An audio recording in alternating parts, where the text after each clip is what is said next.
我叫刘刚，我来自中国的北京，呃，我是2019年来到美国的啊。我从小的时候接受的教育，就像您说那个，认为他们是伪光正，但实际从大了以后，慢慢读到了一些书，看到了一些中国以外的媒体所发出的声音，我渐渐的看到了，其实他们这都是在欺骗人民的。我从大约应该是从16、17岁有了自己的独立的思考能力以后，我慢慢的越来越觉得他们所说的、所做的完全和他们根本就不一样，而且他们只是为了他们这个上层的这些利益集团服务，并没有把我们这些普通的人民当做他们所说的人民。你比如这么说吧，他说就是我们就是生活在一个民主自由的那个国土里，实际上我们连选举权都没有，何来民主，何来自由？我们现在是，比如说我住在某个地区，我去另外一个地区，在我小的时候都是不可以的，因为这连自由都没有，我们不能自由的说话，我们不由自由的选举，我们哪来的幸福感呢？就像他们说的和他们做的完全是不一样的。共产党一直说，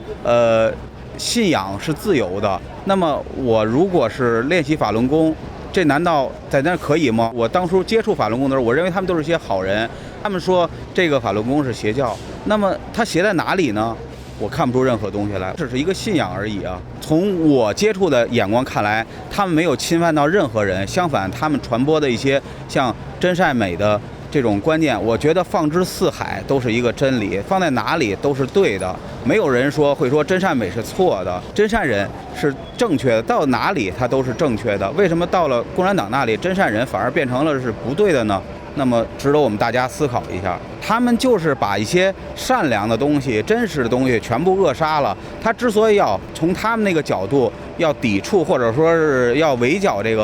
这些真善人的人，我认为就是往往就是他们的行动就是他们最好的语言。实际中共的问题是，他们本身是一些极少数的利益集团，其实他们是为了自己的利益而盘剥剥削老百姓。我认为他们这个体制从本质上是邪恶的，他采用了欺骗的手段来就是教育和剥削这些人民，来为他服务。中共现在他们老